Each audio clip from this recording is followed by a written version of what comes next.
Now that you have your silhouette and your two forms of the animal name, including single letters as shape, you're going to do a little bit of composing in single panels before getting to the actual accordion book. So what I want you to keep in mind is, even though we're ultimately going to be putting panels alternating to form the accordion book, I don't want you doing that at this stage. We're going to operate instead with separated panels and not looking at the alternating.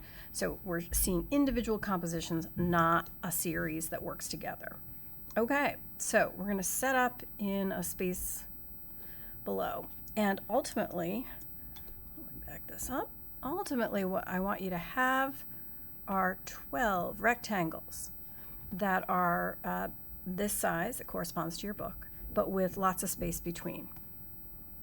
Here's how we're going to do it. Click and let go so that you can do a 4.25 inch by 6.5. Okay, let's do the old option click and drag and give a generous amount of space in between. When you have 3, let's grab the properties panel. Let's align them and distribute the spacing in between, and do an option click and drag below just to create a little bit of order. I'm going to duplicate those, option click and drag over here, and actually spread those out a little farther because we're going to separate sort of 2 sets of 6. Okay, I'm going to do half of these with a white fill and half with black. I'm going to alternate that here. Perfect. Okay, now you're going to do at least 6 different compositions that feature the animal shape only, and then another 6 that feature letter forms only. We're not going to intermix them for this. The way that you're going to do this will require having 1 animal in white, 1 in black. So get yourself ready with that. I'm just going to option click and drag and put them down here. Okay.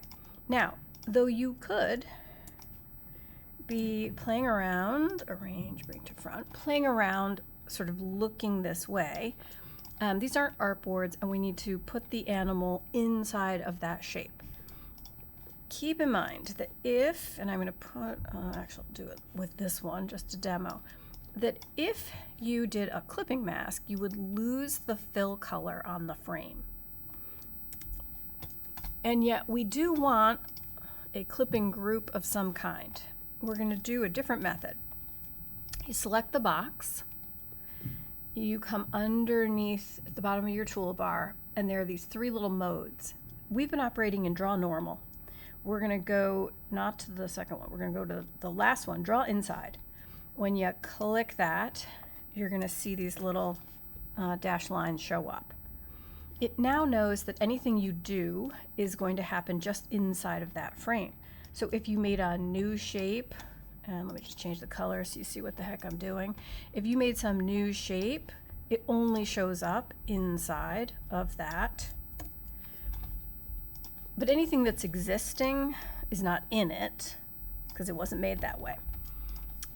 If, however, or how I want you to operate is to cut and paste. So if I cut that and then paste, now it's inside because it's a new action.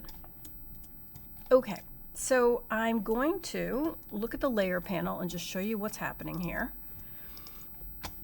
It created a clipping group, but it kept that rectangle with its fill, and then the bison is a separate thing. If I wanted to, so I can move it around, and my mission, and I can scale it, holding shift of course, so I don't distort the animal. My mission is to create new compositions that are in which you're attuning to figure ground relationship. So you're seeing not only the figure, but you're also seeing the spaces between and around.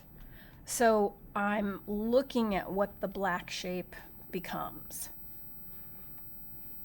Consider that in some of them, you're going to want that animal to be recognizable, and in others, you're going to want it to abstract to pure form. So if we back up and look at some of these here, in this first one, I'm allowing the bison to be more recognizable. In these, there might be elements that we recognize as tail.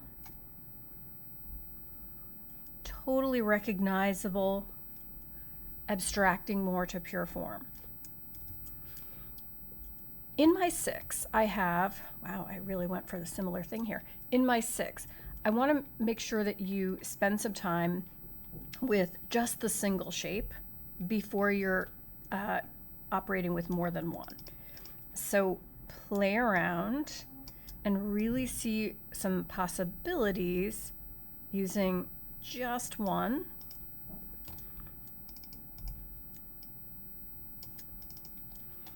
Before you're committing to more than one. But let's talk about more than one. Right now, I've already done the drawn side and I already have the clipping group. It won't work in that same object. In fact, let me just do it here. I'm going to go with a new one, and I'm going to paste again because the last thing I copied was this. So if I have this critter and then hop out of it, I've created a new clipping group here. If I want to put another bison in there, then I need to add it to this existing clipping group. If I paste, you see that it pastes it way up here because I've already hopped out of the drawn side mode. But if I see my clipping group, I can just drag it down in there, and it's part of that group. This raises another issue.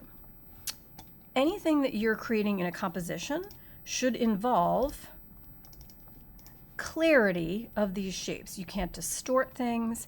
And I do want you to try things without having, moving the wrong thing. Try things first without overlapping to obscure. Just use scale and position first. And yeah, anyway. Okay, so you will do 6 or more that are using just the animal form.